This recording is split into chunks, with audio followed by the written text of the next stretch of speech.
OBR Straight Talk, Episode 1, another Browns podcast.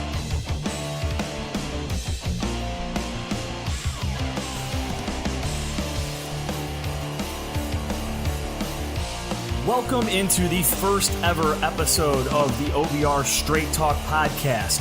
OBR listeners, Browns fans, everybody unite because it's another Browns podcast out there for you to add to your iTunes playlist, your Spreaker follows, whatever it is, however you listen to podcasts. We are here, we are back, and this is a first for the OBR, but when I say we're back, I am Bob Evans, the managing editor of the OBR, and joining me is my co-host for this podcast moving forward, Scott Kennison. Now, you may not know of Scott Kennison if you are looking for just the OBR workers and people that you interact with on the forums, but let me tell you, Scott is a longtime media guy. We used to host live shows together. We've done podcasts together, and he's a diehard Browns fan. And you know what? I could sit here and go on and on about him like a gushing boyfriend or something like that, but we don't have that type of relationship. So, Scott, go ahead and tell the Browns fans out there and the OBR subscribers just a little bit about who you are.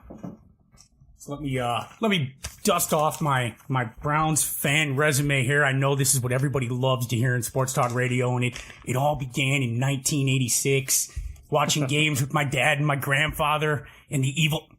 Forget about all that. Listen, I'm a Browns fan. I'm like you. My job, though, is to fire up the hot take cannon and make Bob facepalm and let Bob explain why the hot take cannon that I'm firing up is full of irrelevancies and stupidity, and then Bob can walk it back. I am not, though, the Pollyanna Browns fan. So when I'm firing up the hot take cannon, it's not about the fact that they're going 14-2. Josh Gordon's coming back.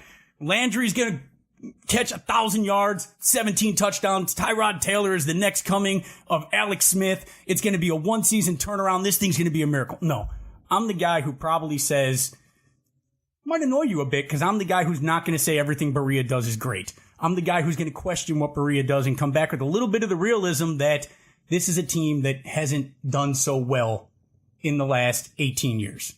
And that's probably because more often than not, haven't done it right. That being said, I have a little bit of optimism this year, Bob, for the first time in a long time. And I know also you might see me self-mute myself on Twitter on Sundays because, as Bob will tell you, during the game, that irrational fan rage might have a way of sneaking out. I'm concerned. You just said that you have optimism. I don't think we've ever recorded a show, live or podcast, where you actually had optimism going into the show. This is really weird for me. Are you feeling okay?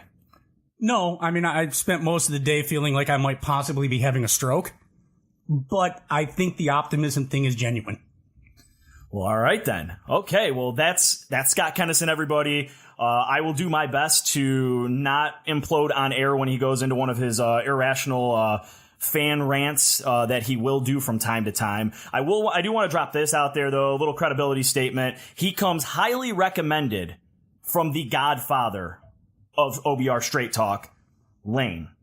For those of you who have been OBR fans and followers, both Twitter and on the site and in the forums, you know Lane, you know what he brings when it comes to Straight Talk with the heat in the forums with all of the rumors. And that's really why this Straight Talk podcast was born. No, we're not going to sit here and be Lane and drive all these rumors to you and just fill it up so you can go tell your friends at work and your family and shoot them texts and say, Bob and Scott said this on the podcast. This player's coming here. That's not what this Straight Talk podcast is for. But what it is what Lane's other vision for Straight Talk is.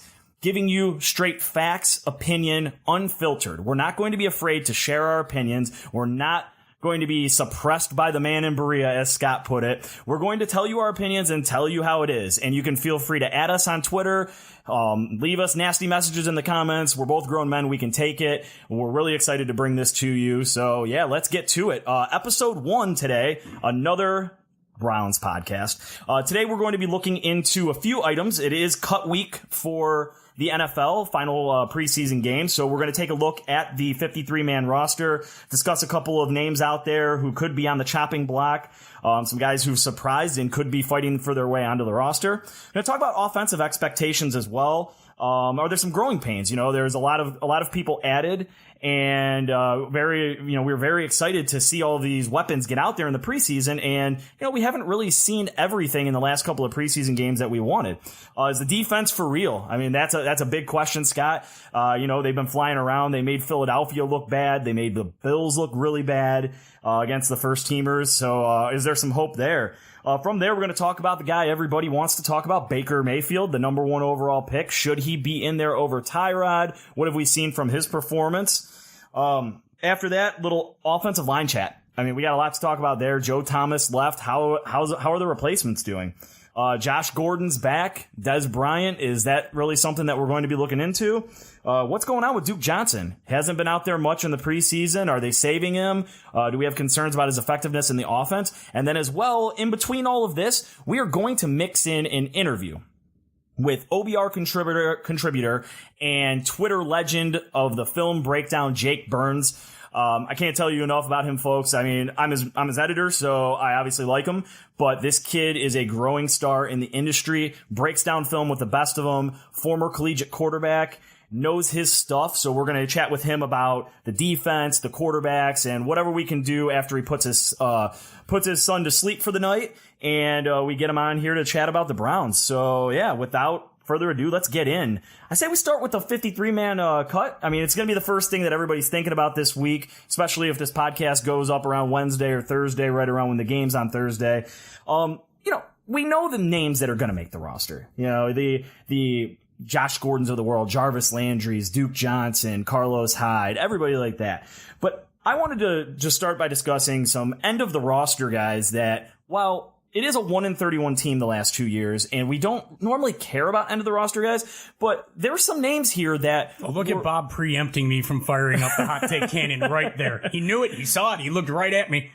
So there's some names on here that, while, yeah, we're talking about a team that has lost 31 football games over the last 2 years, there's names there that were going to be expected to be major contributors from recent draft classes. Guys like Sean Coleman, who came into the year as the heir apparent to Joe Thomas. Joe Thomas didn't even retire for 24 hours, and he was in Berea. And so Sean Coleman's the first person I want to talk about here, because Joe Thomas wasn't even 24 hours removed from retirement. And there was video of him on the field in Berea coaching up Sean Coleman on the sides and giving him tips and pointers. And then as the offseason went on, they went into OTAs, Joe Thomas hung around this team, and there was hope within the organization that Sean Coleman would be the starting left tackle. Now here we are, 5 months later, after Joe retired in March, and we're looking at, not only is Sean Coleman not the starting left tackle, he's not the backup left tackle, he is on this current depth chart you look at, but anybody with 2 eyes that's watched preseason can tell you differently. He's not even the starting right tackle. He's fallen so far that in last week's game against the Eagles, when the second unit came in, Desmond Harrison was the left tackle, and Greg Robinson, former number 2 overall pick of the Rams, who was a guard, a tackle, went to the Lions last year, has basically been tossed around. Greg Robinson was the starting right tackle with second unit for Baker Mayfield. We're talking about Sean Coleman has fallen so far, he can't get in over an undrafted rookie in Desmond Harrison and a cast-off in Greg Robinson. This is a major concern to me, and even though he has, I believe it is 2 years left on his rookie deal, this is a concern. He should be, in my opinion, cut based on the performance that I saw at training camp and what we've seen in terms of rotations in the preseason. You have a guy here who has been given every chance to step into a starting role on an NFL football team, and not a good NFL football team, and can't do it. And at some point you have to ask yourself a question, is this a talent issue? Is it a fundamental and a mechanical issue? Or is it that football is just a primal game, an offensive line more primal in some ways than almost any of them? I'm going to move you backwards, or you're going to move me backwards. And that this guy just doesn't have that it factor that want to get out there and be an effective offensive lineman in the NFL. He's been given the opportunities. He can't make the most of it. And when the Browns move him completely even out of second team, basically rotations at this point, he may say second team on the depth chart, but when he is essentially moved to third team and he lost the left tackle position and you've created a hole, I don't want to say you've created a hole, but you had a solved spot at left guard, and you're going to solve a spot at left tackle by moving that one piece of that offensive line that you one of the pieces that you knew you could count on, 2 left tackle to solve it. That doesn't bode well for Sean Coleman, and it makes me think exactly what you said. At this point, you might cut him just so that you keep a spot for someone that you might believe could develop into something. You might at this point be looking and saying, Sean Coleman isn't an NFL player. That might be a harsh judgment to say for a guy who's in, his 3rd season in the league? Yeah, he was part of the 16 class, I believe. It was 16, 17. That's 3rd season in the league. And he was an older rookie, too, because he had the health concerns. I believe he had cancer when he was in college, and he stepped away from the game to get that treated. And then, he came back and he finished his career. So he already came in as an older rookie. I believe he's 27 years old this season, too. It just, at this point, you might cut him because you might have said, this was your chance. This was your last chance. We handed you the left tackle spot. You couldn't hold it. We really didn't want to do what we did. And now we need to make room for somebody else that we think might develop, somebody younger who has potential talent to become more than they are today. And maybe they're not better than you today, but the upside is there. And look, the Browns aren't going to the Super Bowl this year. They're not going to the playoffs this year. I'm sorry to say that because it's that time of year where expectations start to get a little inflated and we start to think about this team sneaking into the playoffs at 9-7 somehow. So at that point, are you really holding on to Sean Coleman for depth? Because is he even that good of depth? Where can you play him that you feel comfortable playing him? Right, and that's one of the issues here. And you mentioned it a little bit. This is a guy who struggled at right tackle. I believe he was one of the top, if not the most penalized offensive lineman last year for holding at right tackle. Then you flipped him over to left tackle. Obviously couldn't get the job done there. So you have a guy who couldn't get the job done at right tackle, couldn't get the job done at left tackle. He's not athletic enough to move inside to guard.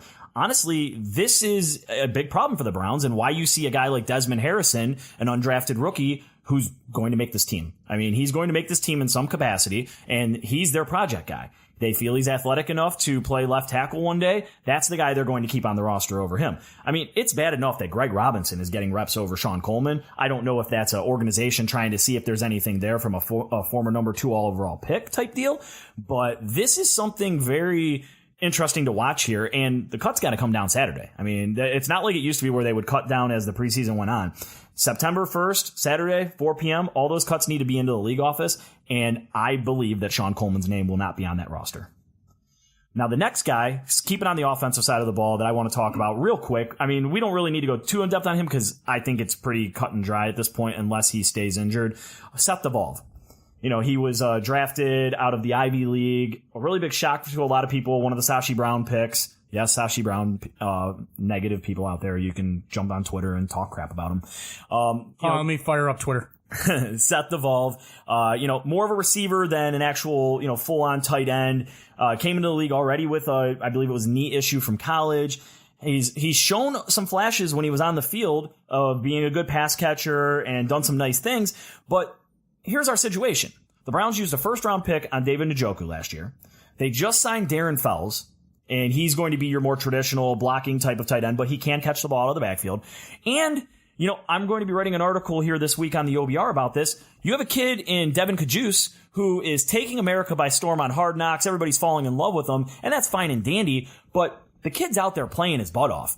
And at some point, when you're an NFL team and you have one player in DeVolve who can't get on the field because of injuries, and you have a kid like Kajus, former Stanford player, so he's in tune with the blocking and moving and doing everything that a tight end needs to do, who's not only out there busting his butt in practice, he played injured with a hurt shoulder, refused to come off the field, I believe it was in week 2 against the Bills.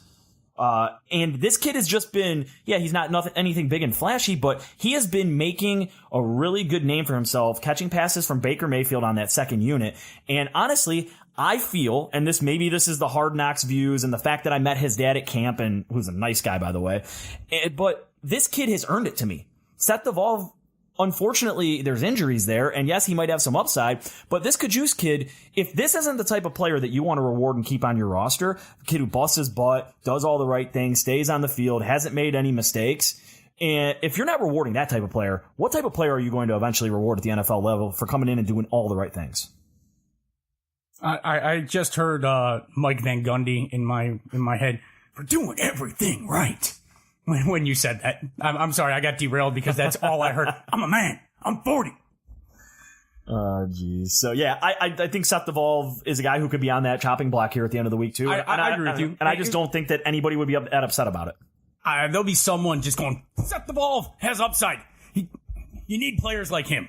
He can go make plays. He's worked his ass off. He deserves to be on this team. Someone will be pounding the table and angry. It'll be, I mean, I've heard it so many years, going back to the legend of Ben Gay. When you cut a player that people think just, I mean, how many times have we seen this marginal wide receiver? So when you say things like no one should be mad about Sean Coleman, no one should be mad if Seth Devolve gets cut,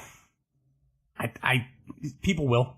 It's one of the favorite pastimes in Cleveland is to get angry over the 56th guy on the depth chart, not even the 54th guy in the depth chart. So someone will be angry over that. But what ultimately is the end game plan with him? And I don't know what it is in this offense because he's more of your pass catching tight end. And you have David Njoku for that. And if you wanted to use him in an extra receiver package as that hybrid receiver, well, then what are you doing with Duke Johnson? Because Duke Johnson is already marginalized. Do you want those hybrid receiver routes where you're throwing an extra guy out there to go catch a ball and make a play? I mean, when you're running a fifth receiver, do you want that to be Duke Johnson? Or do you want to run an extra tight end wide receiver hybrid out there? Yeah, I mean, ultimately, it's an issue Where do you use him? Yeah, we haven't had this issue as Browns fans in a while. We have a plethora of potential offensive weapons. You have Gordon, Landry, Callaway, Higgins, Ratley. You're going to want all of those guys to get targets as a receiver before Devolve. Add in Njoku, add in Duke, heck, add in Carlos Hyde, who caught 50-something passes last year. Exactly. And, oh yeah, your rookie Nick Chubb, who, while he didn't catch passes at Georgia because they had Sony Michel there, he can catch passes. So you're talking about 1, 2, 3, 4, 5, 6, 7, 8, 9 guys, and even add in Fells to the mix, really. 10 guys that you can realistically target before Seth Devolve. I just think the writing's on the wall. You know what I love? Maybe he goes to the PUP list. I don't know. Maybe this is one of those weird reasons why I'm optimistic. Do you know what we're not talking about with our offense at all right now? How to get our special team superstar Peppers involved in the offense. I've always said, as long as you were talking about how to get your special teams punt returner touches on offense, you don't have an offense. And we really, unless I'm blind, have not spent the offseason talking about how we need to get Peppers touches on offense. It's a good sign. Very good sign. All right. So those are the two guys on the offensive side of the ball that I wanted to mention for the cut watch. On the defensive side of the ball, Nate Orchard, I think that ship has sailed. Former second round pick a few years ago. At some point, he just looks so bad. You've got to show some dynamic ability. Yeah. You've got to show something other than, if the best thing I can say about Nate Orchard is he has a high football IQ and he generally is where he's supposed to be and plays his assignment 3 or 4 years into the league. Where are you going with him? Who's he going to take reps away from? There's no spot for him. Sorry, probably a nice guy, but where does he fit on this defense? And the answer is nowhere. And my guess is nobody's coming calling. No, I don't think people are going to come calling for a guy who just, I think the rap out of him when you drafted him was questionable athleticism and strength and physicality at the NFL level. And you've watched Nate Orchard get blocked out of plays and dominated and outran. And he over for 3 years. pursues everything. Yeah. Over pursues everything. It drives me crazy. So yeah, Orchard is the one that stands out to me as the name that'll be gone, and maybe somebody will be upset about it. But on another guy on the defensive line that it's intriguing to me right now is rookie Chad Thomas out of Miami. So he's been hurt, and they have him listed right now as the third string defensive end, but when he's gotten action, he's been playing inside due to the depth issues. But everything that I've heard is they're not happy with his performance so far, and obviously injury. Now, I don't think he ends up getting cut because you don't really cut third-round picks in their first preseason, but he's somebody, if he was in year 2 right now with this performance, we'd really be talking about, I said offense, defense. We'd really be talking about the potential that he could get cut. Does Professor Nassib make the team? I think Nassib has done enough at this point to earn himself a spot on the roster for 2 reasons. Not just because he's teaching everybody how to get a 10% return on their investments, but he's looked really good at the point of attack. He's looked more stout. He's looked stronger. He's been more physical, but he's also shown off versatility to play both inside and outside, which is going to be huge, especially in those NASCAR packages that Greg Williams likes to run. If you can do something out there where you have Myles Garrett, Jannard Avery when he comes back, and then flip and kick Ogba and Nassib both inside. I mean, you have 4 defensive ends on the field at one time. You've got a Rushman package, basically. Yeah, you can get really creative. So I think Nassib's done enough to earn him a spot on the roster, and quality toad calling on Todd Haley. Good old Professor Nassib. And then, so the other guy, sticking with rookies here after talking about Chad Thomas, Simeon Thomas, rookie corner. Taken in the 6th round, has done nothing for himself. Not a thing. I remember going back to one of the days when I was at training camp where Duke Johnson absolutely, and I shared this video on Twitter, juked him out of his shoes so bad, Thomas just stood there, turned around, threw his arms up in disbelief, and didn't even pursue. If I were a coach, I would have blown the play dead, walked out there, and just told him to run around the field for 30 minutes until he realizes that when a ball carrier goes past him, this is the NFL, kid. You need to get out there, you need to pursue, and you need to do what you're supposed to do. I mean, it's almost close to just escorting him out of the facility at that point. Yeah. I mean, you do a lot of things when you're beat by a running back. And yeah, say what you want about Duke Johnson's versatility. When you're a defensive back and you're destroyed by a running back, you better at least pursue. You don't just stop and throw your hands up and throw a fit in the field. I mean, it looks bad in 2 ways. One, you got fed your lunch by a running back. And 2, you just quit. Coach's got to ask a lot of questions about that. And that wouldn't surprise me right there, especially with Greg Williams. No. And I mean, you're not winning any points with psychopath Greg Williams.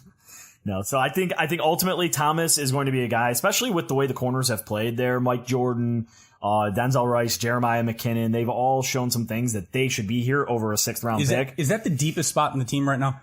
I don't want to say it's the deepest because you do have some questions. Gaines's knee, TJ Carey has looked like crap after getting a 4-year deal, $31 million with $8 million guaranteed this year, to the point where he was the 4th corner. I mean, Terrence Mitchell, and we'll talk about that a little bit later, but he's shown up and earned the number 2 corner spot. So while there's a lot of names there, so there's name depth, there's guys there who can play the position, which make a guy like a 6th round pick like Thomas expendable at this point.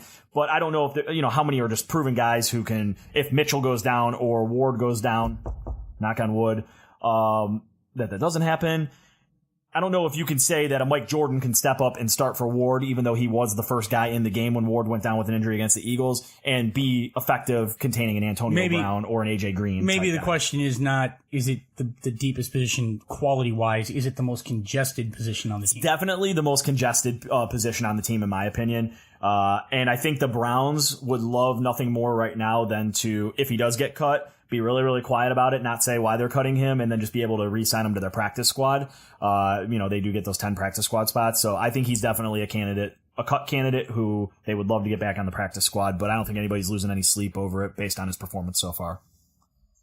So I think that's enough of the cut conversation for now. We can go on and on about that, but there'll be a lot more to react. So let's switch gears here over to the offensive side of the ball, and a little something. This was, an agenda item that you wanted to talk about today. Offensive expectations. We came into the preseason amped. Tyrod Taylor, Baker Mayfield, Duke Johnson, Carlos Hyde, Nick Chubb, so on and so forth. All the receivers. Dez Bryant. Jarvis Landry, all these receivers. And aside from that game 1 against the Giants, where Tyrod came out 5 for 5, 90-something yards, threw a touchdown, and Baker came out, destroyed the Giants' second unit for 2 touchdowns and looked great. Aside from that, the Browns' offense has been kind of non-existent over the last 2 preseason games. So I'll let you go ahead and start here because this is your agenda item. It's been a Jekyll and Hyde scenario with this offense. You came out in the first game and Tyrod Taylor looked like Tom Brady, Joe Montana, Peyton Manning rolled into one quarterback. I mean, he was phenomenal. He was the greatest quarterback you've ever seen. Every pass was on the money. It was on time. He was throwing the ball downfield. The wide receivers were destroying the defense, and Njoku was getting open almost at will. Baker Mayfield looked like he was ready to step in as a rookie and lead the team to 11 wins. and yet you couldn't run the ball to save your life. You could not run the ball in that opening game, really. No. There were massive questions about whether you could actually run block and open a hole. But you walked out of that game going, Josh Gordon isn't out there yet, and Des Bryant's on his way. Don't know what we're going to do with him, but Des Bryant's on his way. Is he going to be Des? Is he going to destroy the locker room? It doesn't matter, man. Des is hanging out on Hard Knocks. And you're sitting there going, holy crap, we haven't even scratched the surface of what this offense could do. And when you add Josh Gordon there and Des Bryant, that's going to take away all the problems with the running game, because you're going to have 5 men in the box. They're going to be max defending against these receivers. So it doesn't matter who's running the ball. I could run the ball when they're trying to cover those three, right? Fans are going nuts. And it was going to be the offense. And the offense was light years ahead of the defense, and the offense was going to carry this team. You get into week 2 and you kind of hear the uh-oh kind of sneak out there, and you're like, no, maybe that was just a bump in the road. Maybe it was a bump in the road. The offense was still somewhat okay. Baker might have regressed a little bit, but you could get by it, and you could kind of ignore it. Tyrod Taylor, look, not every game's going to be 5 for 5, but the running game was better. And all of a sudden you started to see this team could run the ball. And that was odd, because you would think that if you could run the ball effectively, that would help your passing game. And it didn't. And you would think in today's NFL, almost when you pass, it opens up the run. It's reversed. You pass to open up the run. But you weren't passing and you opened up the run. Then you get into week 3 and the offense was abysmal. Let's be honest. Aside from one drive, which was powered by 2 long runs, the offense was abysmal. And you started to see the other side of Tyrod Taylor.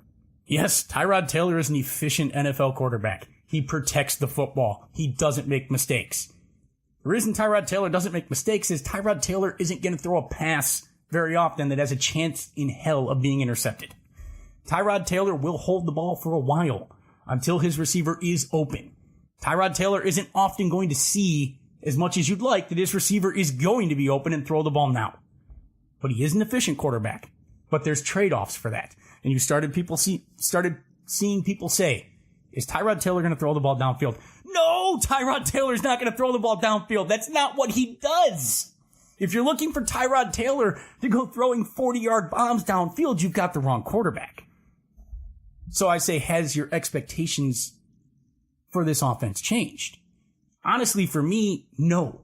Without Josh Gordon, and if you know me at all, you know that I'm still not certain Josh Gordon is going to be out there week 1.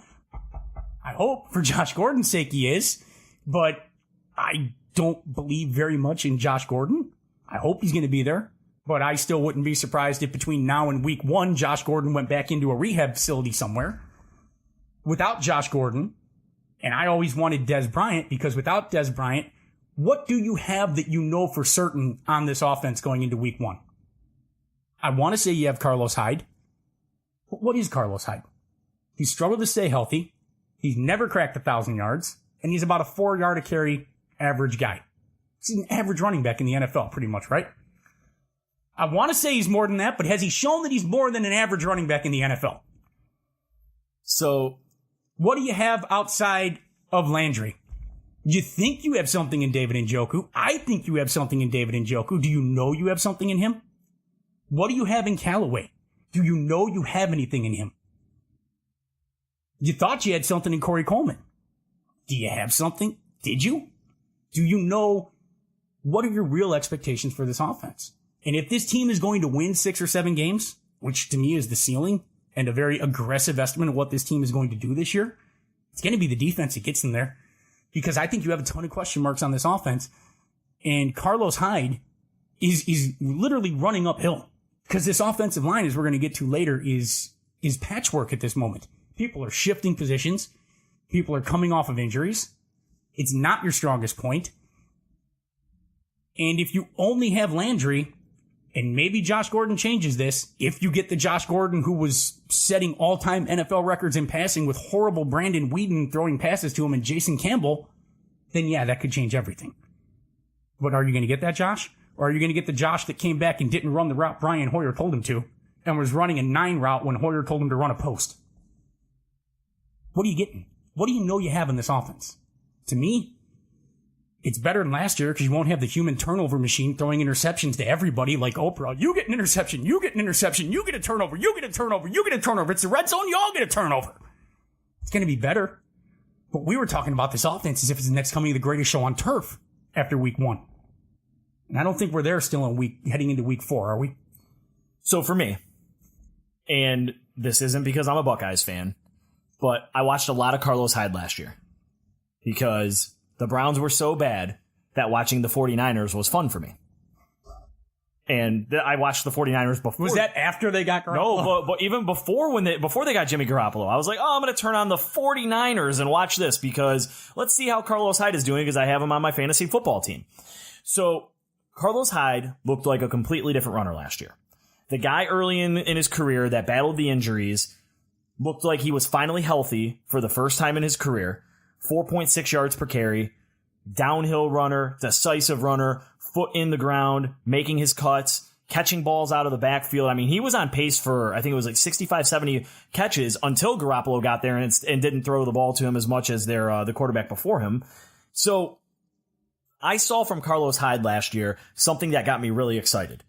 And then the Browns went out and drafted Nick Chubb, and I was like, okay, so this is going to be a share carry type deal because Duke Johnson never factors into my opinion when it comes to running the football. Duke had 2 years to take the job, or was it 3 years? 2 or 3 years to take the job from Isaiah Crowell. And I liked Crow because he was a downhill runner, but Crow's vision was terrible. His footwork was terrible. All Duke had to do was not look like he was going to get hurt every time he took a hit in between the tackles and not fumble the football. And he could have easily, with his explosive ability and his shiftiness, taken that job. I mean, we're talking about the guy who was the all-time leading rusher at Miami over guys like Edgerrin James, Frank Gore, all of those guys. Dust off the fan resume here. I think like Duke Johnson reminds me of a bulked up version of Eric Metcalf. He's really good to catch the football and he's shifty, but he's just not a running back. So when you talk about carrying the football. Yeah. So my thing about Hyde is I'm a little more optimist. I'm a little bit more of an optimist when it comes to Hyde than you are. Well, no. Especially after the last 2 games though. So I do believe in Carlos Hyde. My point there was that's the realism thing. What do we know versus what do we hope? I love Carlos Hyde.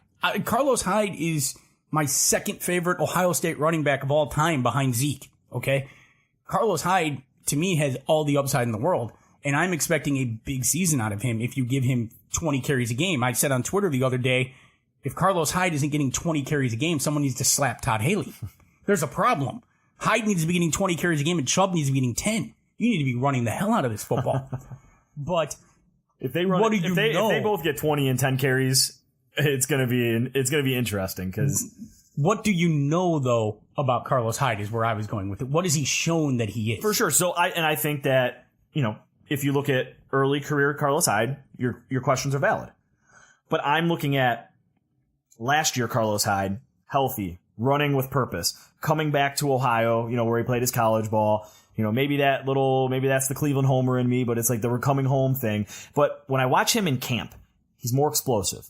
He's, darting through. He's aggressive. He looks hungry.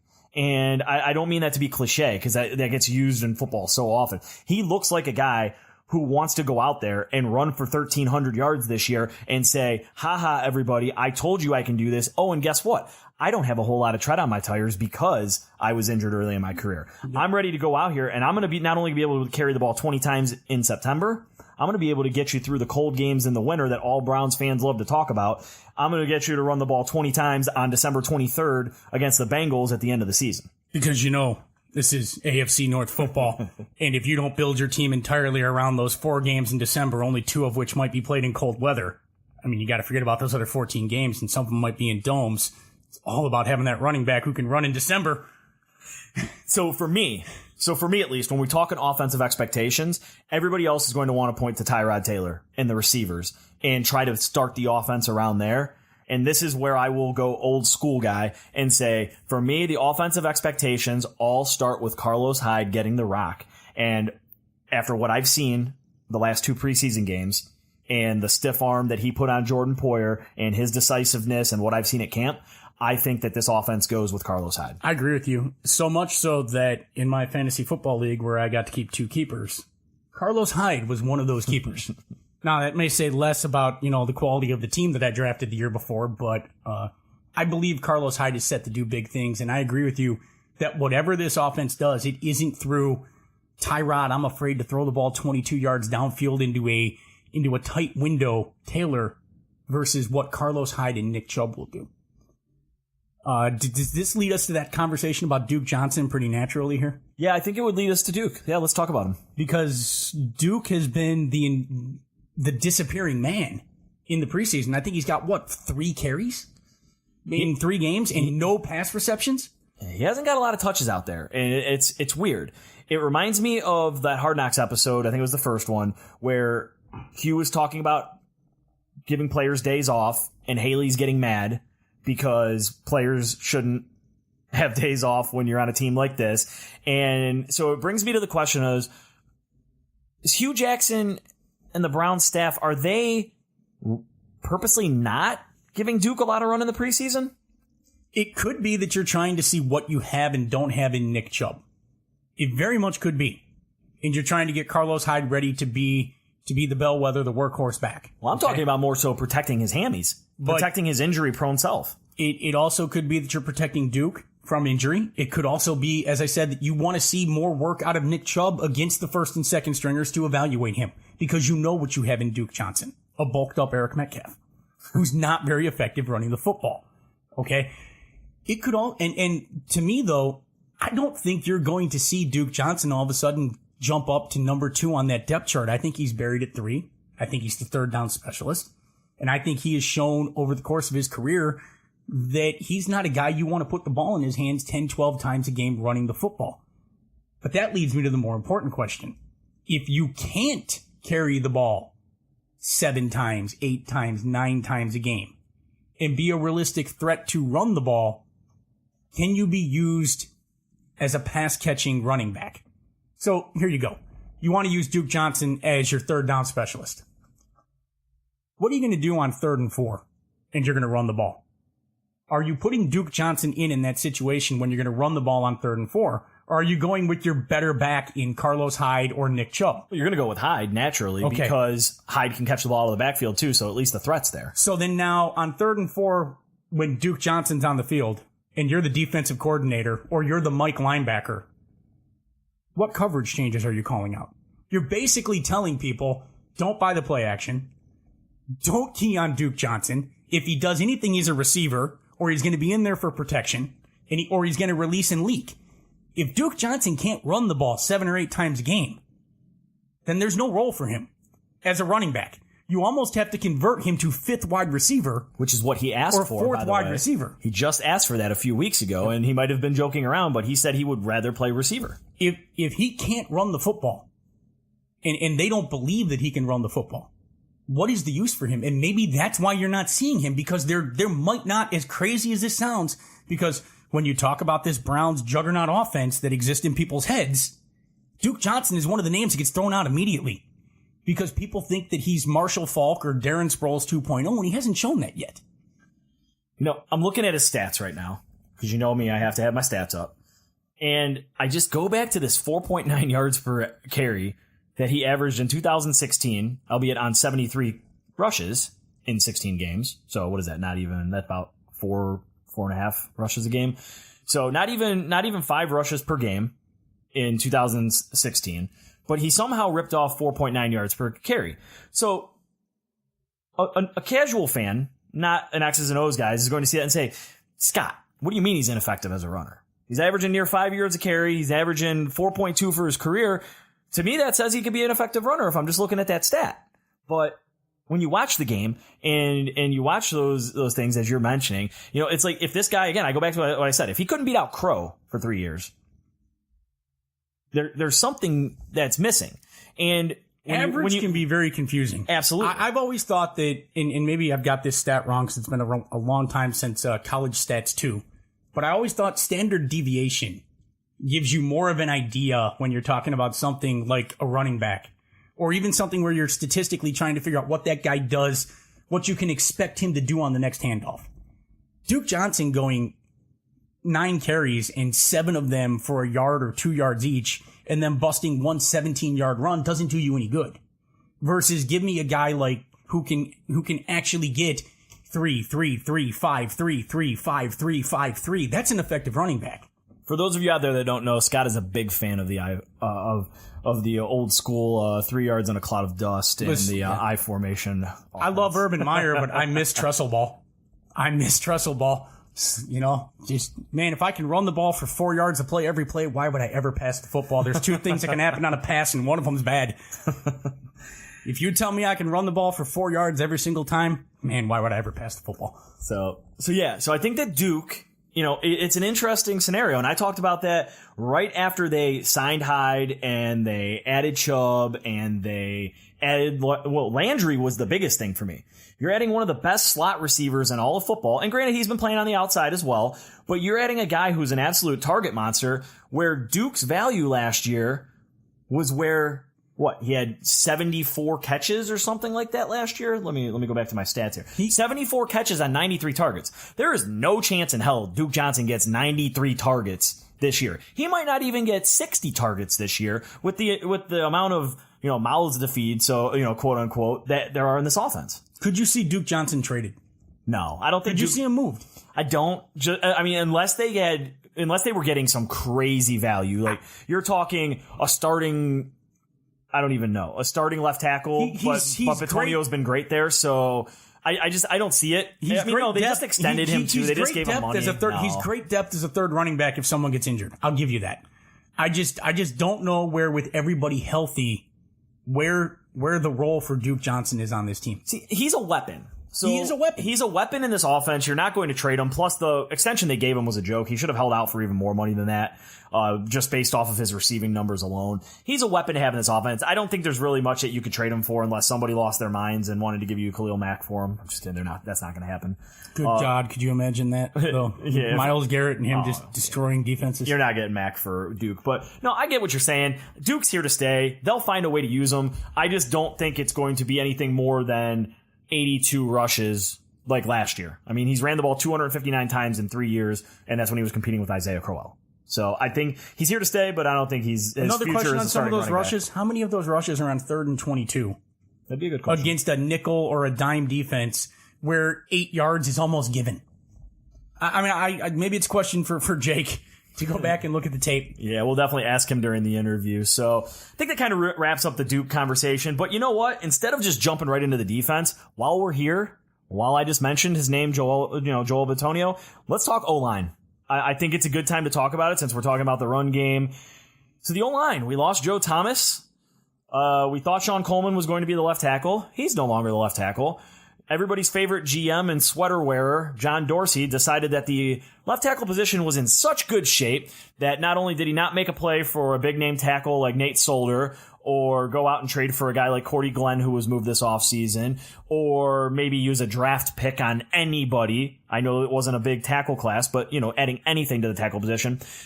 John Dorsey and the Browns front office thought, you know what, we're going to ride this thing out with Sean Coleman. We're going to draft Austin Corbett in the 2nd round, who started at Nevada as a left tackle, but everybody thought his natural position in the NFL was going to be at left guard once he made the transition.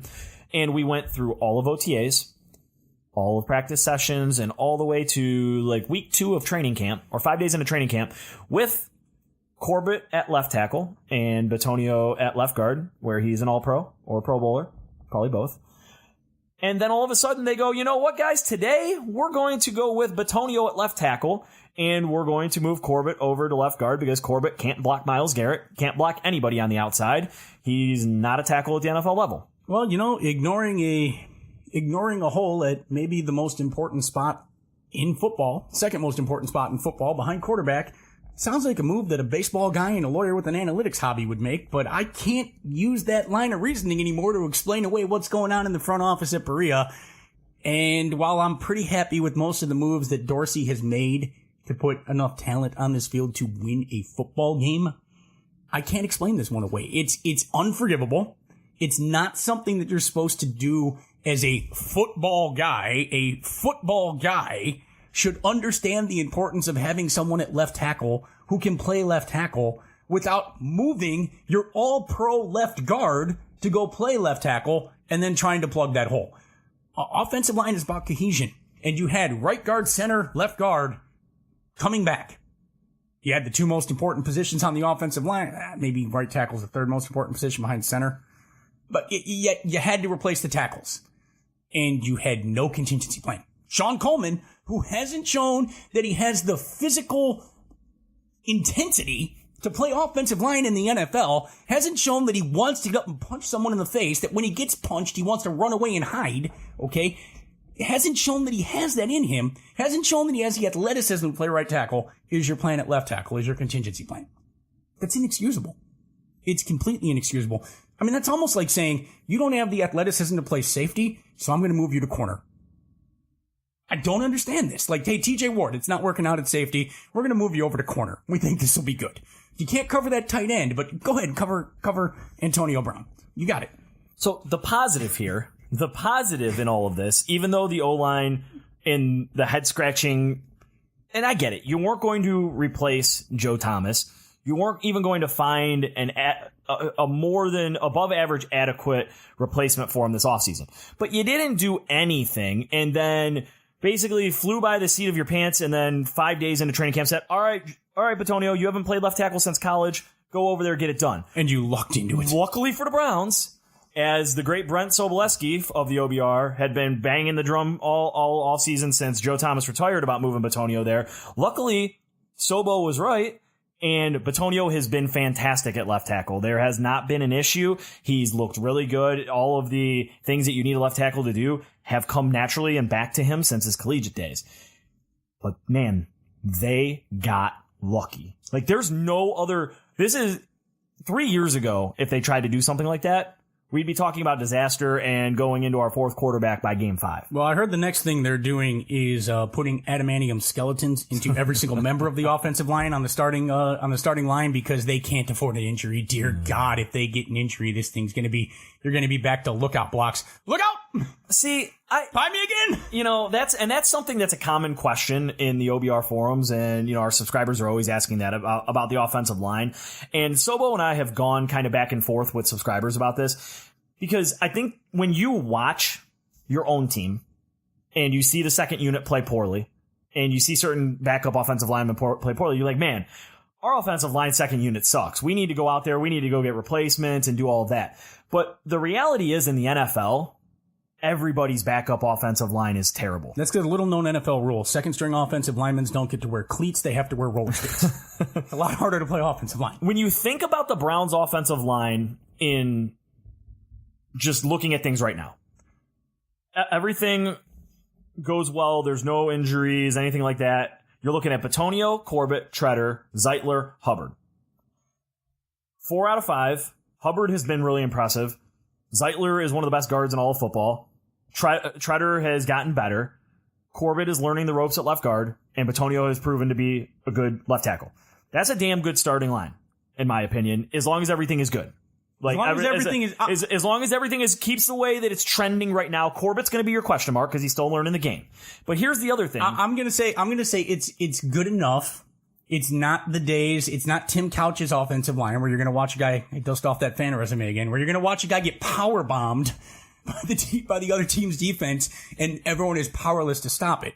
But you did get to 2 of those guys and say, Treader's getting better. You search for the nicest thing you could say. Well, he's gotten better since last year. Like last year, he struggled a little bit. He added some bulk. That's what I mean. He added bulk. I'm just going to say, you were searching for the nicest thing you could say about him, and it was, he's getting better. And then you got to Corbett, and you're like, he's learning the ropes. He's getting his head handed to him, but he's learning. He's in the film room. He's working out. He's getting tougher. He's learning. Yeah. Well, I mean, he just became a guard 3 weeks ago. What do you expect? You got 3/5 of an offensive line, and potentially the other 2/5 are rounding into form. That's not bad. If you go around the NFL, most teams are probably happy to have 3/5 of an offensive line. And you can probably, with a tight end or a running back, blocking schemes to help those weaknesses and to give help to your weaker areas on your offensive line, you can probably overcome that. And the offensive line looks like it can run block. It looks like it can run block. I don't know if it can pass protect, but it does look like it can run block. So here's my thing, though. So 3/5. I'd go 4/5 because I'm giving Treader a little more credit from what I've seen. Obviously, you have to see it in a regular season game against more exotic defenses. But most people are like, oh, well, this guy's terrible. We need the backups. We need better backups.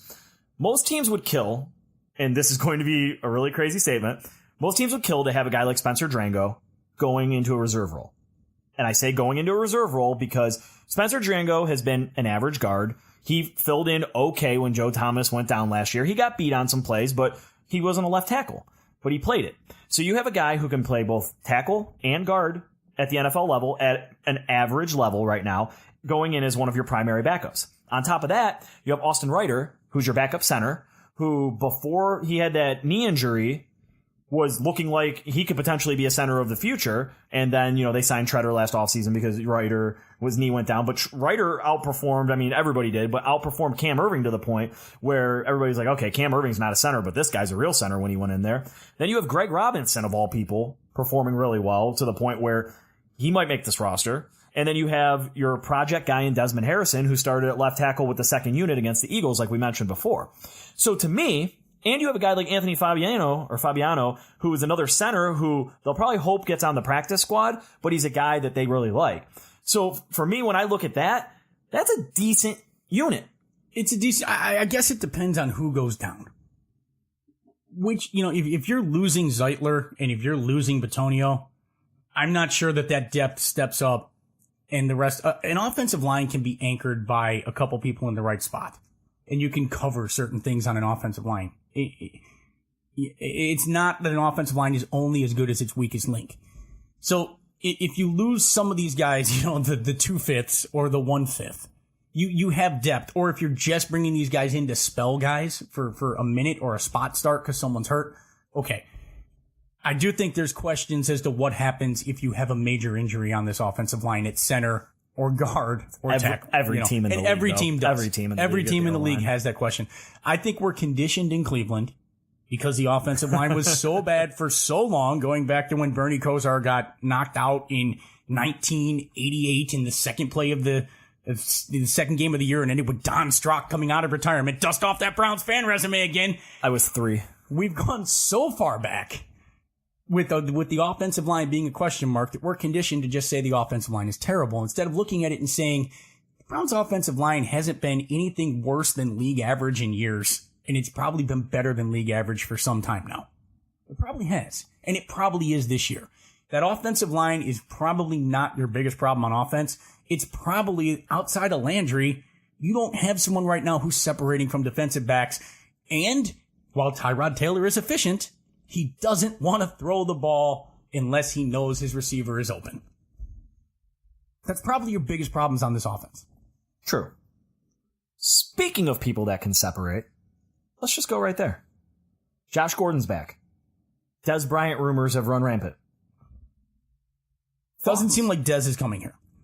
I think that Dez is going to eventually have to make a decision. Does he want to play or does he want to sit out? No, I think it's going to be, can he swallow his pride and take $5 million? Because that's what the reported offer from the Browns was. If there's no other offer out there, Dez Bryant needs to play football. Because he needs to get on the football field and show people that he's worthy of a contract next year. Maybe a 2-year deal or something of that nature, if he wants to keep playing football. Yeah. He seemed, even though he's hamming it up so much for Hard Knocks, I've never seen a man shake his head so many times in a conversation with another man in my life. He's just sitting there shaking his head over and over and over again, talking to Hugh Jackson. And also I'm not that guy, but can you take off the headphones from around your neck?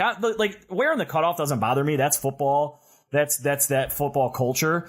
But can you just take the damn headphones off from around your neck, set them on the table, not shake your head up and down, talk to coach, look him in the eye like a man. And that's not a shot at Dez for not being a man.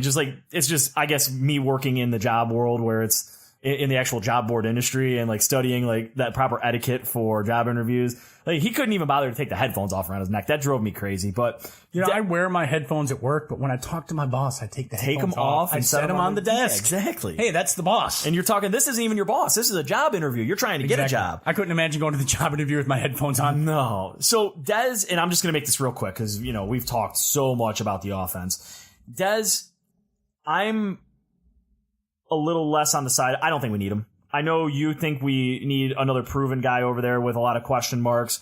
Will I be and this is really weird for me because I've been a Dez Bryant fan his entire career. I joke around with my buddies. I'll throw up the X when I'm playing them in fantasy football and everything. And I'm a Dez guy. From what I saw last year, he struggled to separate. Maybe that was a product of the offense. The Cowboys did lose a couple of guys to injury. Maybe that was just a product of all of that. He looked like a shell of himself. And I think the league is telling you he looked like a shell of himself. Because a guy like that, who had the most touchdown receptions over the past 5 or 6 years or whatever it is, a guy like that doesn't stay available. The New England Patriots just had Eric Decker retire. They cut Kenny Britt. They cut another guy not too long ago, Malcolm Mitchell. The Patriots have no proven receivers right now, and they're passing on Dez Bryant. So if Bill Belichick is passing on a veteran guy after taking a flyer on Randy Moss years back at around the same age as Dez, granted, we're talking a more explosive, faster receiver, but you're talking about a head case nonetheless with a lot of off-the-field issues as well in Randy Moss at that time, reported issues and strife with the Raiders. You're talking about an organization like the Patriots who's known for taking a chance on guys like that, and they won't even take a chance on them. Why should I be hype about adding Dez Bryant? Does Dez Bryant have diminishing skills? Yes. Is Dez Bryant a number one wide receiver in the NFL anymore? No. What are you actually risking for $5 million to bring him onto this team? It's not a money thing. So I know that the theory is that he's going to be a cancer and destroy your great locker room, and we have a wonderful locker room at this moment. If you have the locker room that you think you have, and if one guy can destroy that locker room, then you don't have the locker room that you think you have. If you played team sports on any level, you know that if you have a great team dynamic and chemistry, if one guy tries to come in and destroy that, then that team will unify and either straighten that guy out or push him out. It's when you don't have that team chemistry that you think you have that guy can come in and divide that locker room in half, okay? So if Dez Bryant can come in and destroy the locker room, in my mind, you don't have the locker room that you think you have.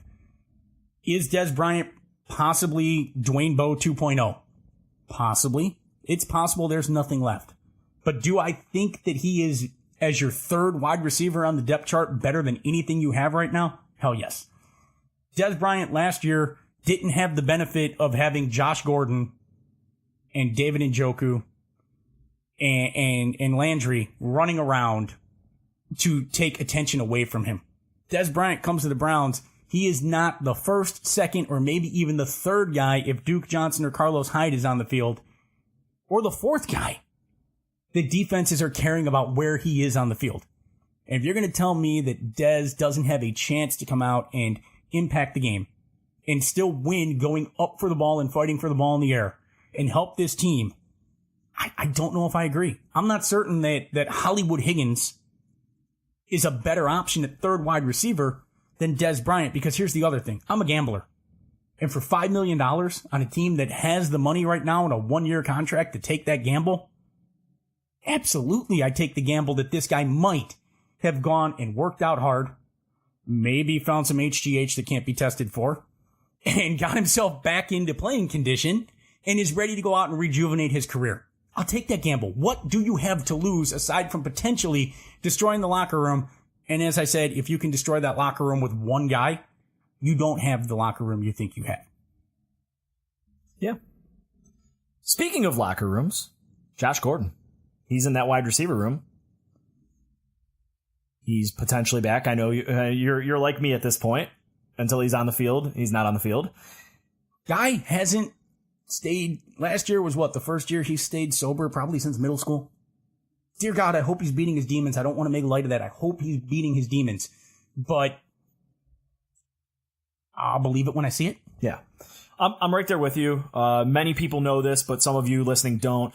I've covered Josh Gordon since he was at Baylor. I used to co-run a site called National Football Authority, and I was in charge of the college football side of things. So Josh Gordon and his off the field and his love of the marijuana has been ingrained in my football writing for many, many years. There's nobody that was a bigger fingers crossed hope for the best with Josh Gordon than me prior to the supplemental draft. I said, you're getting a guy who has the talent, the raw talent, athleticism to be a top 5 wide receiver in this league. I said this on record saying this right before that supplemental draft went down. I said if I were the Browns, I would definitely submit a bid of a second-round pick for this guy. Because if you hit, this guy is going to change your organization and change your offense. He was the best wide receiver in the league with Brandon, I got stuck in the flag, Whedon, and elite quarterback Jason, I throw a nice ball, Campbell. And Hoyer that year. He had all three of them in 13. Yeah. And he tore the league up. Yeah, he crushed it.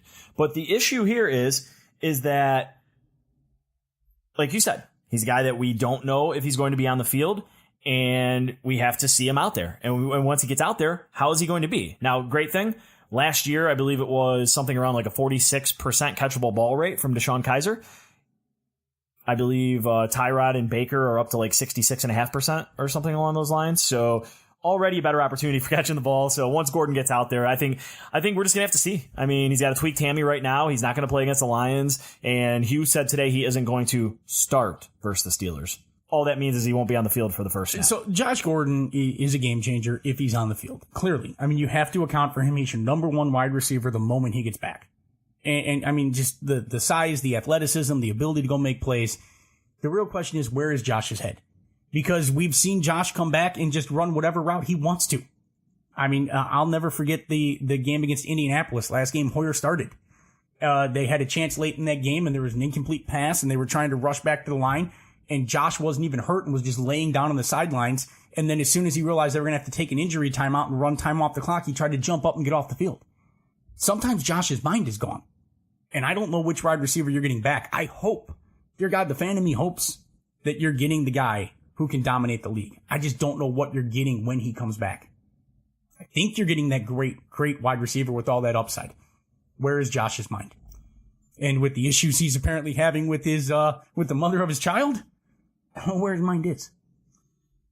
We've hit a lot of offense talk right now, whole lot of offense talk. I think right now it would be a great time to welcome in OBR's own Jake Burns. We're going to get him on the phone here momentarily. Really excited to bring him on. He's going to break down some things, talk about Baker with us, because we still have to talk about Baker Mayfield a little bit. So I'm going to talk about that, shoot some questions at him, X's and O's wise, and go from there.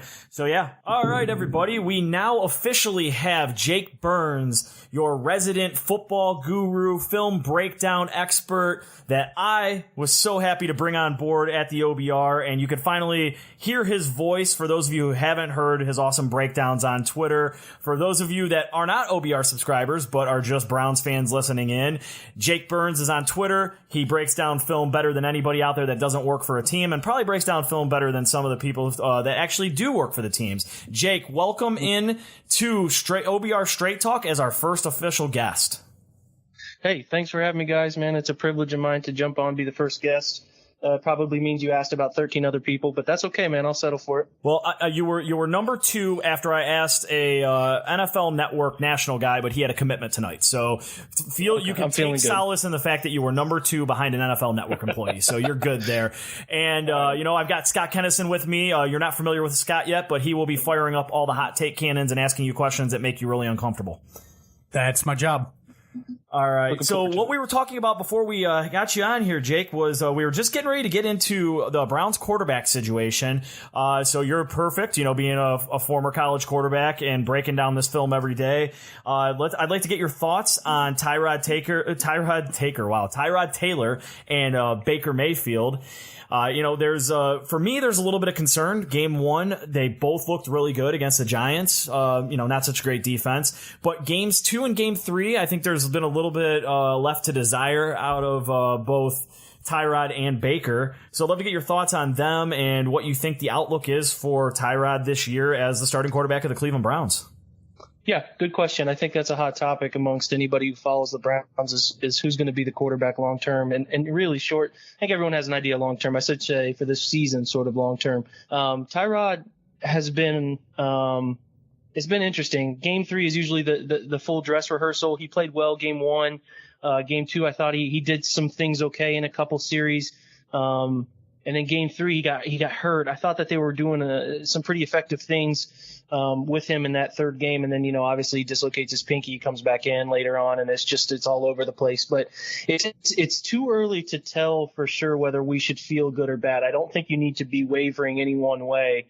You obviously need to be wavering to the fact that it's going to be better than what we've seen the last 2 years. That's no secret. But as far as what we can expect from Tyrod, are we going to see an uptick from what he was in Buffalo? Is he going to be a little bit worse because he's in some place with too many weapons and he doesn't push the ball downfield like you'd like him to? Those sorts of things. It's too early to panic. Game one, he had 2 series. I thought he played well, had a nice back shoulder to Jarvis, had a nice back shoulder to Higgins, had that touchdown ball up the hash on the 4 verts concept to Njoku. So you felt good about it. Game 2, they had a really good, effective opening drive, ran the football down Buffalo's throat. Next series, they come back out. I think they punted, and then they came back out again for his 3rd series. They drove the field. He had a nice ball on a 2nd and long, might have been a 3rd and long, to Higgins down the middle of the field. On a deep sort of dig route. And then they had that, I don't know if you guys remember the phantom offensive pass interference call on Landry on the quick screen. That was just ridiculous. I don't know why they called that. Those veteran NFL officials should never make that call. And then it set him back, and they got another pass interference, and his night was over. So he did better than I thought he played better than we thought he did in the 2nd game. The 3rd game here, obviously, like I just said, was kind of, a guy leaves with an injury like that. You don't know what's going on. It's tough to tell. It's unfortunate we don't get a game 4 from him because, like Hugh Jackson has said, the starters aren't going to play. But I feel okay. I feel like the Browns have not let any of their tricks out of the bag. They've been pretty predictable in the preseason. People get a little upset about that. Sometimes I get a little bit upset about that when I'm breaking down film because I'm kind of in regular season mode. But Todd Haley definitely wants to keep things vanilla. There's something, too, as an offensive coordinator, being predictable, putting your guys in disadvantageous situations and telling them, hey, just go beat the other team, even though they know we're running the ball on 1st down, even though they know we're throwing a quick screen on 3rd and 8, go find a way to get a 1st down. You want to see what those guys can do when the odds are stacked against them, sort of thing. So I feel okay about Tyrod. I don't feel one way or the other. I think Baker has also done some encouraging things. He's playing behind a second offensive line who's not very good. I don't think you see many offensive lines who are very good at the second group. So, you got your rookie quarterback playing behind him, but he's made some throws. He in game 3, game 1, he made a couple ridiculous throws that everybody was loving. Game 2, against Buffalo, had a couple nice throws here and there. I thought game 3 against Philly, he came in early, obviously earlier than we expected. His first real action against the ones, made a nice throw on an 18-15 comeback over the top of a cover 3 corner, dropped it in a bucket and kept a drive alive, made some nice plays within the pocket. I feel encouraged for where he is right now, having not really gotten a ton of reps with the ones. If they play him a little later in the season, I'd have no problem with that. I don't think you have to rush him. I think that their scheme is going to probably be a little less rookie quarterback friendly than what you're seeing in New York. So it's okay to let Baker get a feel for it. It's a big adjustment coming from Oklahoma, from what they did schematically, how much time he had to throw, how he could work from his first read that might have even been open, work to another read that he feels is even more advantageous and that he can take advantage of for a big play. So he has a big frame of mind change to make, and he's doing that. He's working through it. He's found a rhythm with Rashard Higgins. He's clearly found a rhythm with, some of the other Derek Willies, CJ Board, those guys that you want to see him find a rhythm with because he's playing with every day. He's making them better.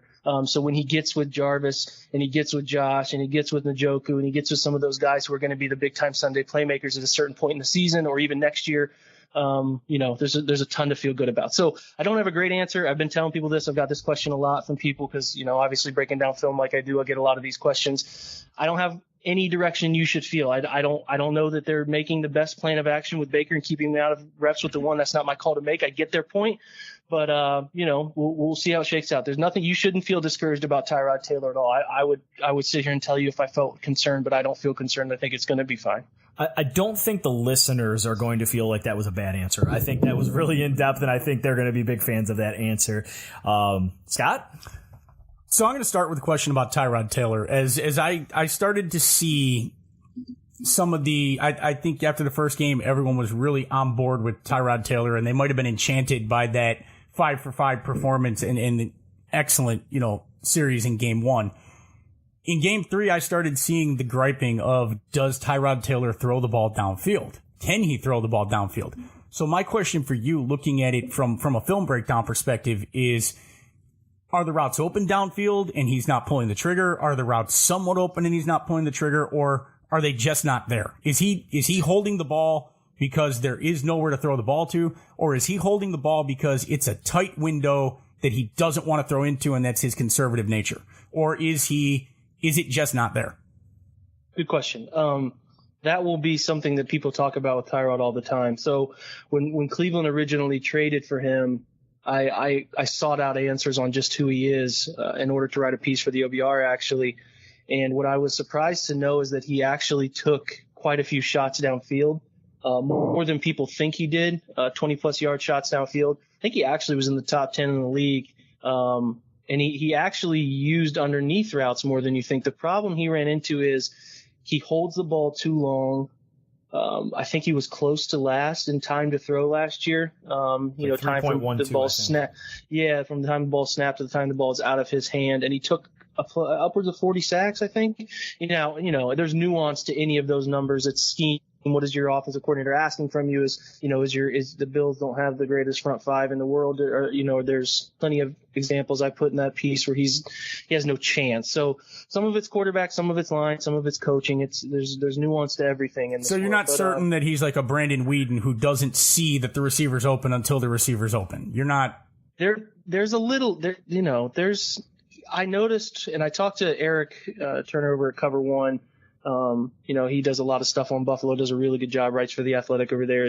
He sometimes is just a beat slow in thought process, and that gives him some issues, and that kind of plays into the time to throw stuff that you see in taking some sacks here and there. He's a shorter quarterback. He uses his mobility on occasion, and he does a pretty good job using his mobility. He will pick up some first downs that fans will love with his legs. But I'm not going to sit back on 3rd and 12 and feel good about Tyrod Taylor picking up a throw through the air first down that's within structure.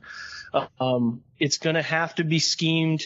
It's going to have to look pretty open, and he's going to have a window to make a throw. Now, there's nothing wrong with that. I mean, a lot of guys in the NFL need that, but I don't think he's going to be somebody who you can count on, like your upper echelon, top third of the league quarterbacks, to sit back, decipher, see it open before it's open, and make a throw. Again, that might be something we grow to hate, but if you talk to the Buffalo people, they just wore out on that. So the hope here is that Todd Haley can put a plan in front of him to make him feel comfortable, to make him feel like I'm getting the ball out of my hands on rhythm, like you saw in week 3, the naked boot they ran early in that long drive where they hit it in the Njoku on the flat behind drag route.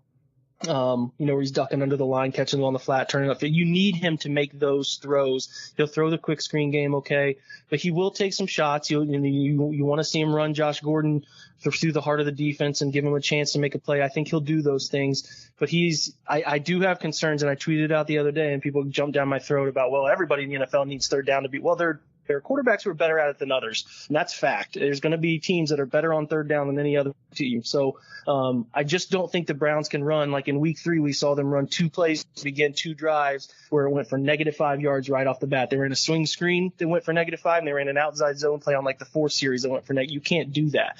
They have to play in front of the sticks. I know everybody wants to, but I think it's going to be paramount for the Browns. 3rd and 12 is different with Aaron Rodgers than it is with Tyrod Taylor. Just flat out is. So, I think I don't have a perfect answer, Scott, to answer the big part of that question, because I don't have all 22 films, so I don't know if there are sometimes guys running deep down the field wide open. I probably won't have a perfect answer for that until week 1 or week 2, when I can get a whole field view and understand where his eyes are going and what they're asking him to do.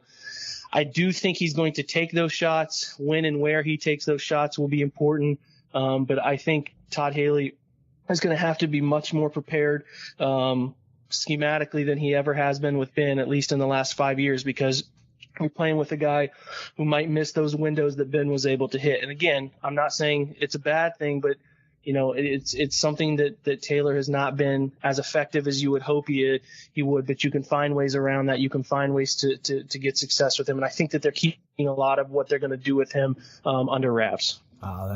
It makes sense, but all right, Jake, it's Bob again. I know you're probably sick and tired of talking about the quarterbacks. You talk about them all day, every day. It's what everybody asks you to do. It's what I ask you to write about over at the OBR. So let's change gears here, and your answer can't be quarterbacks. I'm looking at 53-man roster this week. You watch a ton of film. We have cuts coming this Saturday, 4th preseason game. I'm going to put you on the spot here, have a little fun. Who's that one player on film that has just been an utter disappointment that you may have expected to fight for a 53-man spot? Good question. I think it's going to be a popular answer. There are two people that I've been pretty disappointed in. The steps that well, actually three. This is a terrible answer by me, but whatever. The TJ Carey's been terrible. I thought he's been really bad in camp. He got cooked the other day on a wheel route where his eye discipline was really bad. I don't think he had deep third responsibility, but in that situation, the quarterback's eyes never went to the head. Post by number one, a wheel by number two, and a delay flat by the back, and he got beat on the dropping underneath the wheel route. And I don't know, he signed a big contract that people expected a good bit of production out of him, and he hasn't been good in camp. They're going to keep him. They owe him $8 million this year. You hope he gets it figured out. So that's one. Two is Sean Coleman. I've never seen a guy go from planned on being the starting left tackle to being cut in a matter of like 3 weeks. It's actually unheard of for somebody to be so solidified as, hey, this is our left tackle, we're going to ride him, and then we're actually going to cut this guy. So he's been bad. He's been bad in mini camp. He's bad in training camp. They cut bait with him. I had really big reservations about them making him a left tackle anyway. I get that he played that at Auburn, and I get that it's his natural position, but you can either play the position or you can't, and your feet aren't going to change that much when you switch sides. Like, your feet are your feet and your hip bend is your hip bend, and he can't do any of it. Like, he's too top heavy.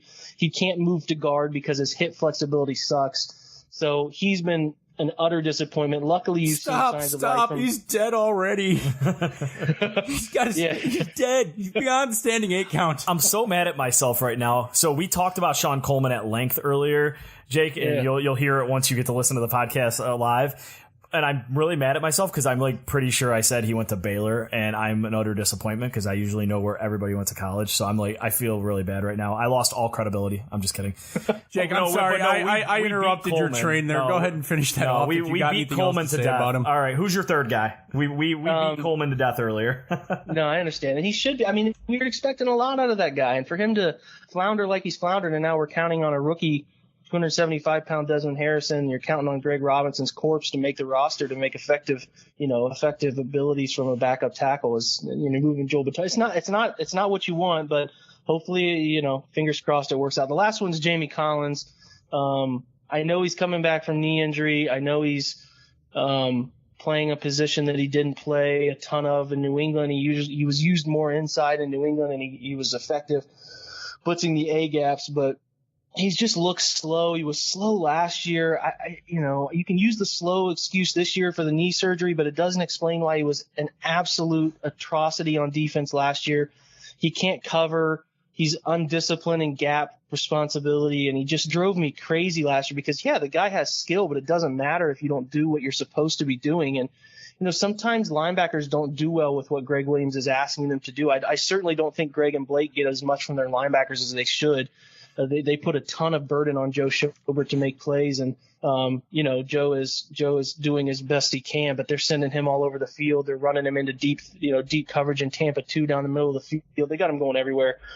Hopefully they're in less 3 linebacker sets. They're in more 4-2-5, which should be the modern NFL base, and they're playing Kirksey, and they're playing Schobert, and Collins isn't used all too much. So he's been a disappointment. I'd like them to try to get something for him, but they're probably never going to get anything for him with that contract burden. But those are my 3 guys. I think 2 of them make the roster. I think Sean Coleman has played himself off the roster, so there it is. I want to ask you real quick about Terrence Mitchell. Terrence Mitchell is right now the Browns' number 2 cornerback. And I know that, he's got a very solid 3-cone drill, which makes up for that higher than you'd like to see it defensive back, 4.6 40 time. You're kind of expecting a lot out of a guy who is a depth guy at Kansas City who did have his breakout year. My question, what you're seeing when you're looking at the film is, are they using Mitchell right now in more straight man coverage? Are they using him in more zone schemes? Or are they doing combo man coverage where they're only asking him to take the inside, or, where they're giving him help if the route goes a certain direction? Because it seems to me like you might be setting Denzel Ward up for a very rough baptism in the NFL if you've got your somewhat slower than average cornerback who might be able to account for that with a good cone drill and 20-yard dash time. But if you've got to put your safety help over top of that guy at times, I mean, what are they doing with him? What are you seeing with him? And do you feel that he's shown that you can really throw him into that spot as a second corner and be confident with that? He's playing good points about who he was coming out and his speed and 3-cone agility stuff, because I think that's how he plays. I think he plays downhill pretty effectively, and I think he's done that. It's the way Greg has wanted him to just simply read routes. He's played instinctual football so far, sitting where he needs to sit, getting to routes where he needs to get to, and he's just playing aggressively. I think I'm not sure what coverage they played more so than other coverages in Kansas City, but it wasn't a fit. I would probably have to go back and look at that, but if he's winning the battle, I think we had all kind of expected Carey to win that battle or EJ Gaines to win that battle. But, if he's outplaying them, he's outplaying them. I don't necessarily know what to think of Cornea because they haven't really been tested in the preseason. Even Denzel hasn't really been tested. So I would expect them to put Denzel on number 2 receivers all year and let him try to shut him down, and then put Terrence Mitchell on ones with a Demarius Randall with a, hey, man, you're cheating his way every time kind of thing. And tell him, hey, use the sideline to your advantage and let your over-the-top help you if you have anything that goes over your head. You got to feel encouraged about who the Browns have at free safety. Demarius is very instinctual. And I think we saw some pretty surprising efforts from the single high from Bodie Calhoun last week that made me kind of scratch my head and say, why didn't he get a shot there in 2017? But that's neither here nor there. But I think your idea here is Terrence is playing confident, and I think a good percentage of playing corner is playing with confidence. He's playing with confidence. He's obviously going to be quick at the turn, and that's what they really need him to be, is quick on the turn and staying in the hip pocket, and they're going to help his way. It would be wise to not just throw Denzel out there on Antonio Brown, not throw him out there on AJ Green, throw Terrence Mitchell, a little bit bigger body. Throw him out there on the number ones with shaded help and let Denzel try to shut down a number 2. So it'll be interesting to see how that shakes out if TJ starts playing better and can threaten for some time outside. But right now it is pretty clearly Mitchell and Ward who are going to take a majority of your first team corner reps. That's great stuff, Jake, and we really do appreciate you coming on and being our very first ever OBR Straight Talk guest. Before I let you go, and obviously, everybody knows they can find you at the OBR, but tell them where they can find you on Twitter and give them a little 30-second pitch about Browns film breakdown. Yeah, I mean, if it's something that you're interested in, not everybody watches football to understand what's going on. They just want to watch it, and did my team win, and did they score points, and cool. My angle is teaching people football and trying to help them understand where things go right on Sunday afternoons and where they go wrong. So I've started a Browns film breakdown Twitter handle. That was kind of just like a small thing. I was just going to do my film breakdowns there, but we've started a podcast. Me and John Colosimo are going to start a podcast where we do preview of games on Friday mornings and Monday breakdowns on audio for people who are driving and all that good stuff. And we're going to jump into a website here in the next few weeks for putting all the video podcast stuff. I have a YouTube channel, Browns Film Breakdown YouTube channel. We're doing video pods where voiceover, film analyzation stuff. So it's a lot. It's taken off. People seem to be enjoying it. You can find it Twitter wise, and then through Twitter you can find the different gateways to the different avenues of things we have through at Browns Film BDN. It wouldn't let you put breakdown too many characters. Annoying, but that's where you can find it. I mean, you can find everything I do through at Jake_Burns18, and then obviously we're going to have 5 key plays every week on the OBR for subscribers who can get a real. I'm not going to break them down on anything other than. I'll probably say, hey, here's a play, cool throw by Baker, but I'm going to break this down in depth on the OBR. So, that's how I make my money. That's how I think people can learn a lot about football, is from understanding key plays that happen in a game. So hopefully I'd encourage people to jump in and get in on some good deals we have going and see what's going on at the Orange and Brown Report. And that's one of the main reasons for all of you out there why I brought Jake on board at the OBR. He knows his stuff. I wouldn't lie to you about this. He crushes it. And so if you're not a subscriber, and you want to see the best in-depth film breakdowns on 5 plays every single week that turned the game for the Browns, then the time is going to be now before the season starts, because we're doing a free preview this week on one of them that I was editing right before this podcast. And then after that, the gate is going to be put up. So get those OBR subscriptions. That's my shameless self-promotion right there. So, Jake, thank you very much for coming on. Scott, I know that he answered your questions, but Jake, we really appreciate it. Hey, guys. Thanks for having me, man. Anytime.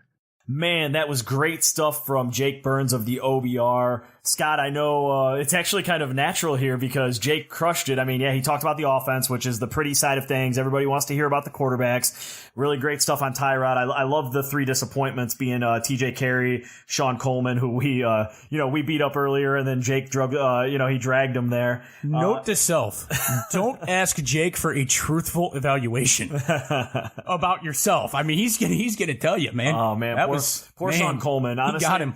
Honestly, I want everybody to listen to our podcast except for Sean Coleman's family after what Jake just did to him. Oh dear God, no. And then Jamie Collins, that was actually surprising that because Jamie Collins has been, I mean, not going the PFF route, but PFF has ranked him pretty highly in the preseason and after some performances. But to hear that from Jake about watching the film, so Jake kind of led us right into the defense, which is what we wanted to talk about anyways. And I know one of the things that you wanted to talk about and you got to ask him about was how Terrence Mitchell and Denzel Ward were going to be utilized.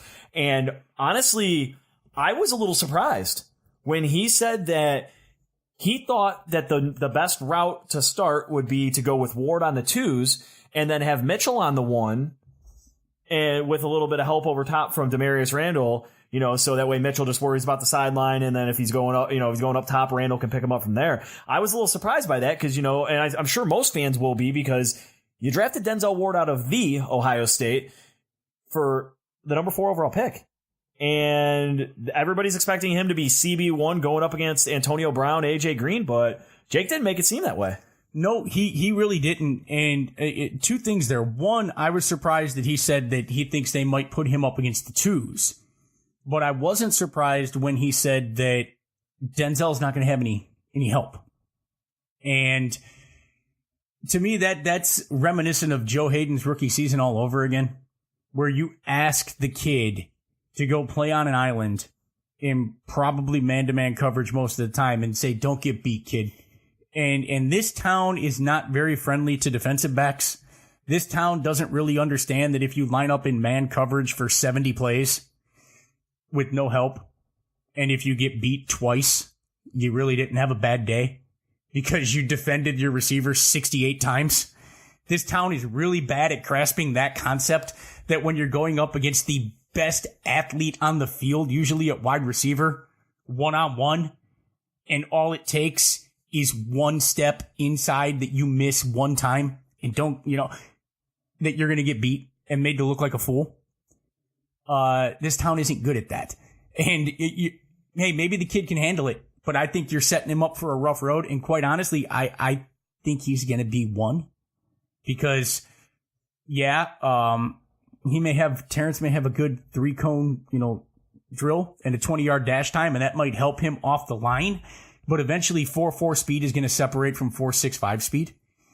And I mean, I think AJ Green is going to friggin' destroy him if he's lined up one-on-one. And you're going to shade help his way, fine. But then you're taking help away from everybody else. You really are. I mean, look, you got to trust Greg Williams to do it. But Ward has to step up. It might seem why Greg Williams was so fired up today about having him on the field. Ward is going to have to step up and play lockdown island corner if you're going to be scheming the help and the safety and the combo coverage to the other side of the field. Yeah. I'm surprised. I was surprised he said Mitchell's going to be against the 1s, but I guess it's the best thing for Denzel early on, maybe. I don't know. Switching over to better conversation about the defense. Holy hell. Myles Garrett, Jannard Avery, Emmanuel Ogbah against the Eagles. I'm not going to lie. It's everything that I hoped it would be when they drafted Ogbah and they drafted Garrett. And then I really liked Avery on film. He just runs around the field. He's a high motor guy. He'll do everything you could ever ask for him. Put good tackles for loss on film at Memphis. I didn't expect that out of him in his first game. I mean, unfortunately, he tweaked an injury, so he's going to be out for a couple of weeks here. Hopefully back by week 2. I don't think he's going to be back for the Steelers game, though. But if that defensive front 7 is clicking on all cylinders like that, it's going to be a fun season to watch the defense. And here's the thing.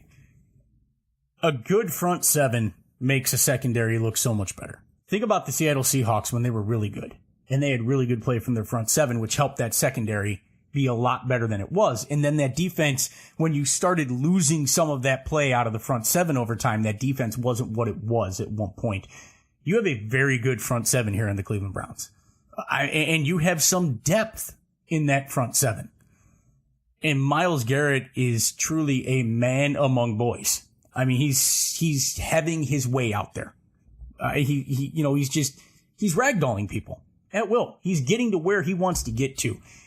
And I've got to say, I wasn't the biggest Emmanuel Ogbah fan. I mean, I think we were doing a draft show that night, Bob, and I wasn't incredibly happy with that pick. But he has developed into a good NFL player, and playing opposite of Myles Garrett is going to just elevate him further.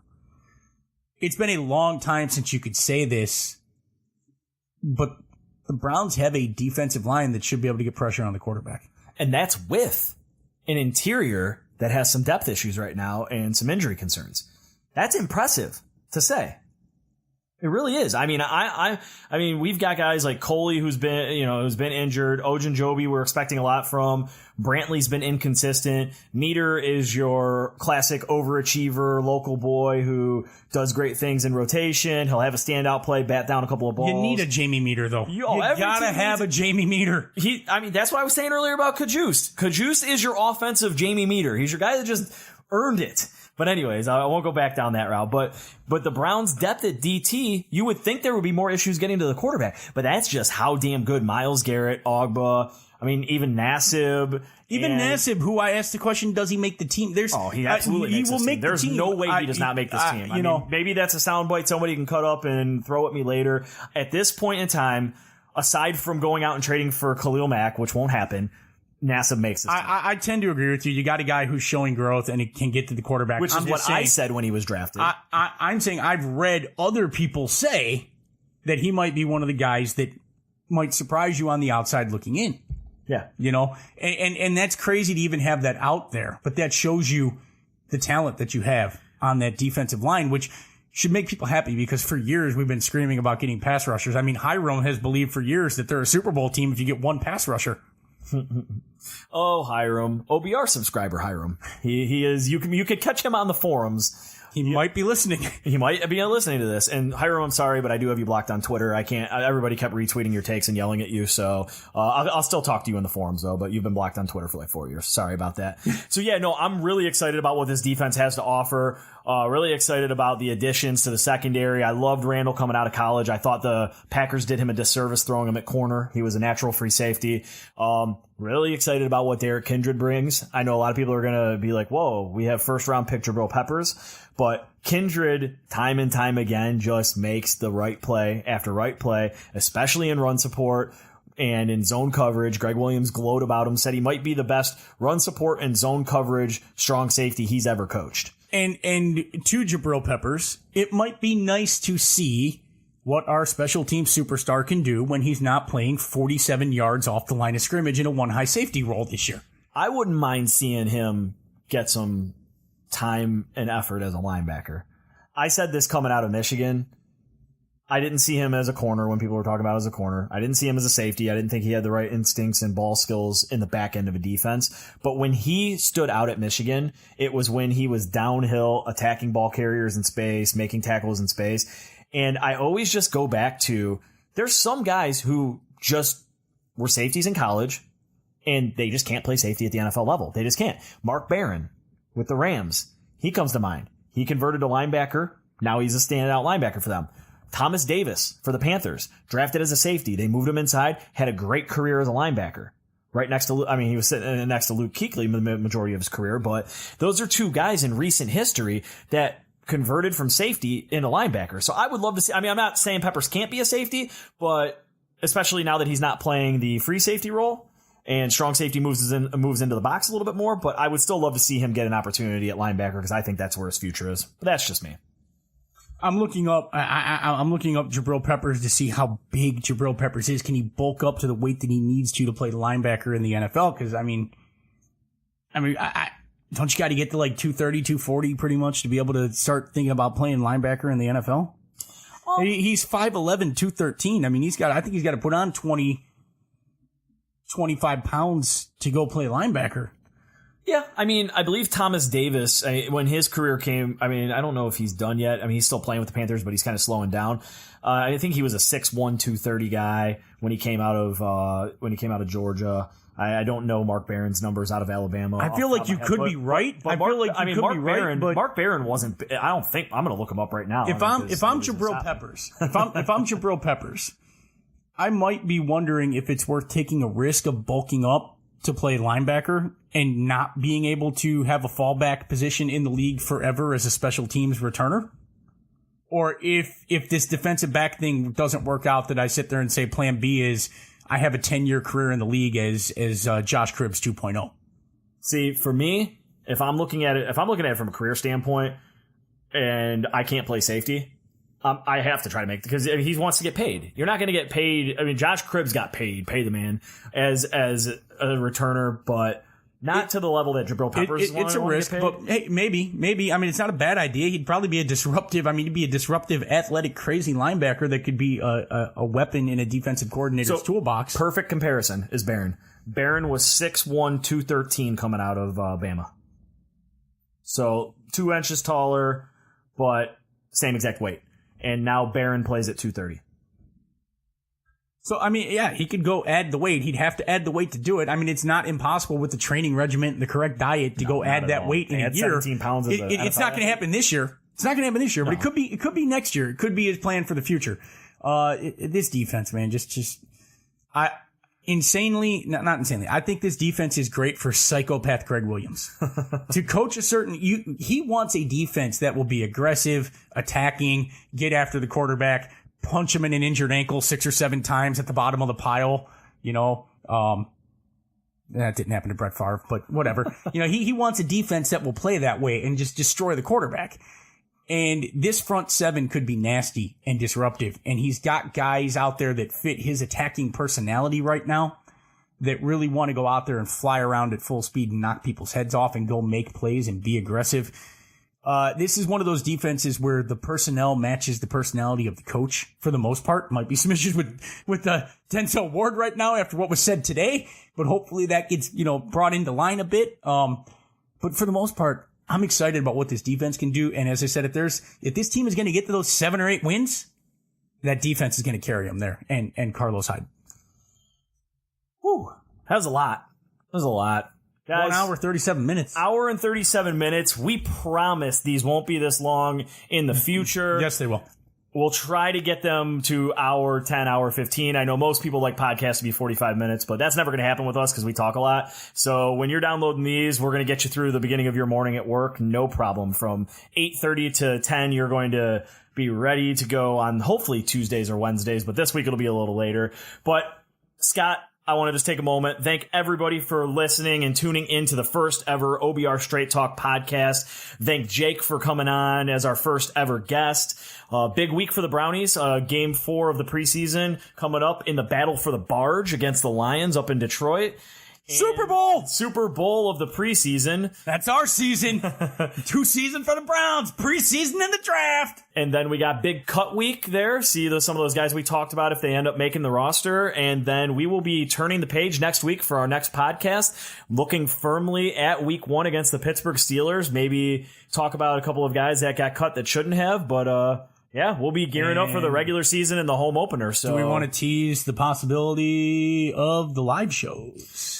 Yeah, I guess we should do that. So we're also looking into a potential live radio show broadcast through Spreaker, where we will do a live preview later in the week, probably on Thursday nights on game week. So we'll actually go more in depth, have a couple of more guests, allow call-ins, live interaction on Twitter and in the OBR forums. So we're looking at putting that together, but at a bare minimum, you're going to be getting a weekly podcast from us moving forward. And I just want to say, again, thank you to everyone's listening. And Bob, thank you. Thank the OBR.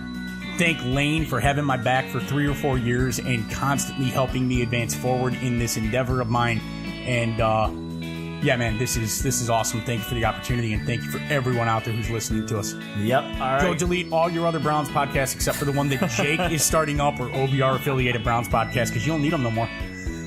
Well, on that note, everyone have a good day, good evening, good morning, good night, and until next time, go Browns.